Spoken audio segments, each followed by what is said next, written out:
औज़ुबिल्लाहिमिनश्शैतानिर्रजीम बिस्मिल्लाहिर्रहमानिर्रहीम अस्सलाम वालेकुम वरहमतुल्लाहि वबरकातुहू। Hello friend, hello EFMS family. उम्मीद है कि आप सभी ठीक होंगे, खैर और आफियत के साथ होंगे। एक बार फिर आपको इंट्राडे ट्रेडिंग के इस एपिसोड में हम वेलकम करते हैं और आज हम फोरकास्ट करने वाले कि गोल्ड आज अपनी नौयत के लिहाज से कैसा रहेगा। आज हम देखेंगे कौन सा होगा इंपॉर्टेंट टर्निंग पॉइंट। इसके अलावा डिफरेंट पेयर के टर्निंग पॉइंट के साथ साथ देखेंगे आज कौन सा इंपॉर्टेंट इवेंट है जो कि मार्केट के ऊपर असरअंदाज होने वाला है। इसके अलावा आज हम देखेंगे डे वन स्टोरी के ऊपर डिस्कशन करेंगे, H1 स्टोरी के ऊपर डिस्कशन करेंगे और फाइनली देखेंगे हम H4 के लेवल जहां से मिलने वाली है आपको बेहतरीन बाय या फिर इंतहाब करोगे बेहतरीन सेल का। जुड़े रहे हमारे साथ। मैं हूं इरफाक अहमद साकी और आप देख रहे हैं EFMS ट्रेड। मिलते हैं इस ब्रेक के बाद।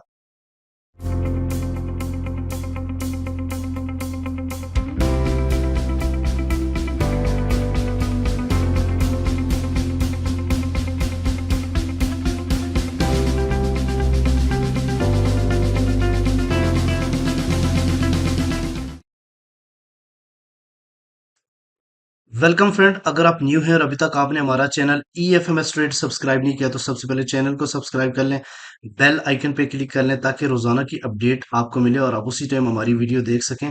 इसके अलावा इस नंबर पे आप मैसेज कर सकते हैं how to became a premium member free for a lifetime. आप फर्स्ट वीडियो भी देख सकते हैं और डायरेक्टली मैसेज करके आप हमारे साथ कनेक्ट भी हो सकते हैं। चलें जी, सबसे पहले हम बात करते हैं आज के इवेंट के हवाले से। तो आज थर्सडे 20 जून 2024 मोस्ट इम्पोर्टेंट डे। आपको पता है कि थर्सडे वाले दिन कोई अपडेट हो या ना हो लेकिन एक अनएम्प्लॉयमेंट क्लेम का डाटा लाजमी होता है। प्रीवियस अनएम्प्लॉयमेंट क्लेम का डाटा भी नेगेटिव था, तो इस दफा देखते हैं 235 के एक्सपेक्टेशन है। देखते हैं कि डाटा क्या ऑन बोर्ड होता है। 4:30 डिबेट टाइम के मुताबिक न्यूज है। इसके अलावा दो मीडियम इम्पैक्ट न्यूज है, एक बिल्डिंग परमिट्स का डाटा आना है और उसके अलावा एक फेड मैन्युफैक्चरिंग इंडेक्स का डाटा आएगा।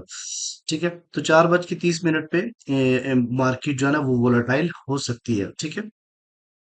अच्छा, इससे पहले मैं आपको सीपी का भी बताऊं कि आज का जो सीपी है उसके हवाले से भी हम बात करेंगे। तो मार्केट का जो टर्निंग पॉइंट है वो उसके हवाले से भी हम बात करेंगे आज के दिन। गाइज ये आपके सामने जो है ना सीपी का मैंने डिटेल निकाल ली है। आज का जो टर्निंग पॉइंट है वो 2329.7 है। आज का टर्निंग पॉइंट मार्केट इस टाइम ऊपर है। आपको पता है जब बाज दफा फौरन स्पाइक देती है लेकिन वो जितना स्पाइक अपसाइड की तरफ होता है सिर्फ ट्रैपिंग के लिए होता है। बाज दफा अब दोबारा से मार्केट रेंज कर जाती है, तो इससे ऊपर जब रहती है तो आपने बाइंग की तरफ देखना है। बाइंग का जो पहला प्रॉफिट रहेगा वो आप 35 तक कीजिएगा, यानी 2, 3, 3, 4, 5 या 6 के आसपास। उसके अलावा अगला जो टेक प्रॉफिट होगा बड़ा स्ट्रांग है, वो 2, 3, 4, 1 और फाइनली जो है ना वो 4, 6 का एरिया रहेगा। ठीक है। इसके अलावा अगर मार्केट इससे डाउन में क्लोजिंग देती है M30, ठीक है, तो नेक्स्ट रीटेस्ट के ऊपर आपने बाइंग करनी है और सॉरी सेलिंग करनी है। और सेलिंग का जो पहला टेक प्रॉफिट रहेगा वो आपका 2, 3, 2, 4 के आसपास।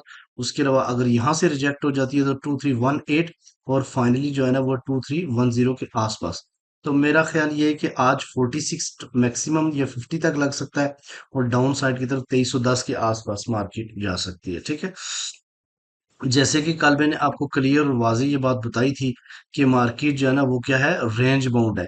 और जिस दिन मार्केट रेंज बाउंड होती है उस दिन जो है ना आप सेल कर रहे होते हो तो बाय जा रही होती है, बाय कर रहे होते हो सेल जा रही होती है। तो इसलिए आपने बड़ी एहतियात करनी होती है। अच्छा, अगर हम बात करते हैं जनाब यहाँ पे H4 DXY के हवाले से, तो देखें सप्लाई जोन से नीचे मार्केट ने क्लोजिंग दी है और इस वक्त ये कैंडल्स डिसाइड करेगी। अगर ये कैंडल ऊपर जाके क्लोज हो जाती है तो ये बुलिश इनगल्फिंग बनाएगी और फिर इसके रीटेस्ट के ऊपर ये मजीद बाइंग होगा। ठीक है। इसके अलावा अगर डेली की बात करें तो ये यहाँ पे कल के दिन मैंने बताया भी था, कल मेरी वीडियो भी देख लें, मैंने बताया था कि मार्केट रेंज कर सकती है। इवन डेली की कैंडल भी डोजी टाइप क्रिएट हो सकती है। तो आप देखें यहाँ पे भी गोल्ड के ऊपर भी डोजी टाइप क्रिएट हुई है। ठीक है। और उसके बाद यहाँ पे अब ये डिसाइड करेगा कि अगर ये आज के दिन 105.3 से ऊपर क्लोजिंग दे देता है तो फिर ये बुलिश होगा और अगर ये 105.1 से नीचे क्लोजिंग देता है तो ये मजीद बेरिश होगा। ठीक है। तो ये दो इंपॉर्टेंट लेवल्स हैं। अच्छा, डिफरेंट पेयर के टर्निंग पॉइंट के हवाले से हम बात करेंगे। तो सबसे पहले सिल्वर के हवाले से बताऊं, सिल्वर का कल मैंने टर्निंग पॉइंट 29.4 बताया था, तो देखिए कितने मार्केट ने अपसाइड की तरफ मूवमेंट दी है। आज मार्केट का जो टर्निंग पॉइंट है 29.7 है, ऊपर है तो हम बाइंग करेंगे। जब तक इससे नीचे नहीं जाएगी हम सेलिंग नहीं करेंगे। इसके अलावा अगर हम यूएस ऑयल को लें, तो यूएस ऑयल का जो इस टाइम ट्रेंड है वो बुलिश है, स्ट्रॉन्ग बुलिश है। 80.3 मार्केट का टर्निंग पॉइंट है, एग्जैक्टली मार्केट उसके ऊपर है, तो ये कैंडल क्लोज क्लोजिंग इंपॉर्टेंट है। अगर ये नीचे आ जाती है तो फिर हम सेलिंग की तरफ जाएंगे, अदरवाइज अगर ऊपर रहती है तो हम बाइंग ही करेंगे। इसके अलावा अगर हम देखें ये अपना आपके सामने जीबीपी यूएसडी, जीबीपी यूएसडी का जो टर्निंग पॉइंट है वो 1.2712 है, लेकिन इसका ट्रेंड जो है ना वो सेल है। देखिए मार्केट ने रीटेस्ट किया और वो दोबारा से रिजेक्शंस दे रही है।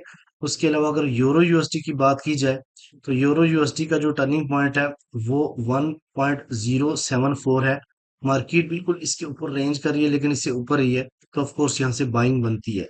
ठीक है, जब तक नीचे नहीं आती तब तक हम सेल नहीं करेंगे, लेकिन इसका ट्रेंड ओवरऑल जो है ना वो क्या है, सेल है। यानी बड़े लेव टाइम फ्रेम के ऊपर आप सेल ही कर सकते हो इसको, मजीद ये दोबारा डाउन साइड की तरफ जा सकता है। बिटकॉइन का ट्रेंड जो है ना वो सेल है। इसका टर्निंग पॉइंट 69.64,952 है। तो ये कैंडल ऊपर क्लोजिंग देती है तो ऑफ कोर्स हम ये पिछली कैंडल ने भी इससे ऊपर क्लोजिंग दी हुई, तो बाइंग की तरफ जाएंगे, क्योंकि मार्केट रीटेस्ट करके 67,000 तक आ सकती है। इसके अलावा अगर हम बात करते हैं यूएसडी जेपीवाई की, तो इसका जो टर्निंग पॉइंट है वो 157.9 है। मार्केट इससे ऊपर है तो हम बाइंग करेंगे। चलें, डिफरेंट ब्रेड के टर्निंग पॉइंट के हवाले से हम बात करेंगे करेंगे तो सबसे पहले ये हो गया। और डेली की H1 स्टोरी के ऊपर हम डिस्कशन करते हैं। और इसके ऊपर कुछ चीजें इंपॉर्टेंट बताता हूँ, आपने देखना है।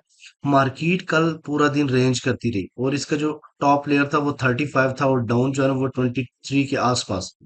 अब मार्केट ने एक बड़ी बुलिश कैंडल बनाई है। सबसे पहले रेजिस्टेंस इसकी जो 37 है, ये ब्रेक हुई तो 41 है, और अगर ये ब्रेक कर जाती है तो ये अपसाइड की तरफ मजीद निकल जाएगा। ये मोस्ट इंपॉर्टेंट ध्यान में रखिएगा। तो उसके अलावा इसकी बेहतरीन बाइंग जो है ना फिर आपकी बन जाएगी 30 का एरिया और 28 का एरिया। ठीक है, और अगर डाउन साइड की तरफ ब्रेक होती है, ऑफ कोर्स ये अपसाइड की तरफ अभी 25 मिनट बाकी है, तो ये अपसाइड की तरफ ब्रेक होने के चांसेस के ज्यादा लग रहे हैं। इसके अलावा डेली की बात करें तो बड़ी क्लियर वाजे मैंने आपको बताई थी, बुलिश इनगल्फिंग अपना काम करेगी। मार्केट ने रीटेस्ट किया, अगेन ट्रैपिंग की, और ये कल का डोजी टाइप बन गया, मैंने आपको बताया था। और अब ये कैंडल डिसाइड करेगी, अगर 2342 से ऊपर जाके क्लोजिंग देती है डेली की, तो फिर मार्केट बुलिश रहने के चांसेस ज्यादा है। ठीक है,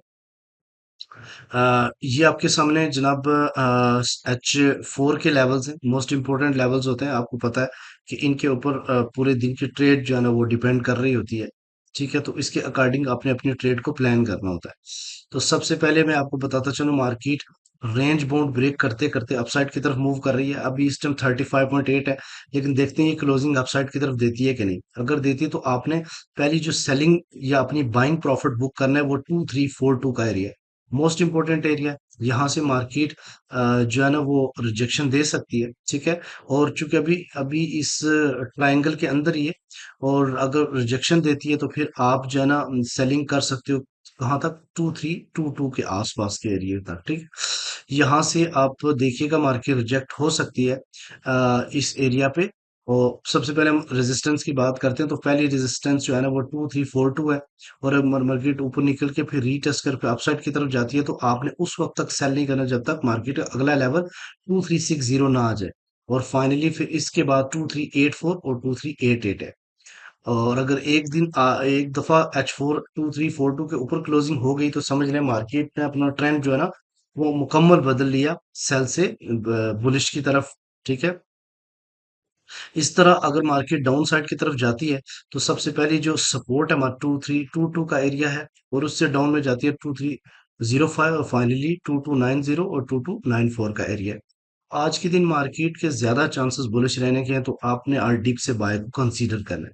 उम्मीद है कि आज अगर डाटा नेगेटिव आज भी आता है अनएम्प्लॉयमेंट क्लेम्स का, तो चांसेस है कि मार्केट जो है ना वो 42 को तोड़ के 60 का एरिया यानी 2360 का एरिया भी लगा सकती है। जुड़े रहे हमारे साथ। मिलते हैं नेक्स्ट वीडियो में। अपना रखिएगा बहुत सारा ख्याल। अल्लाह हाफिज।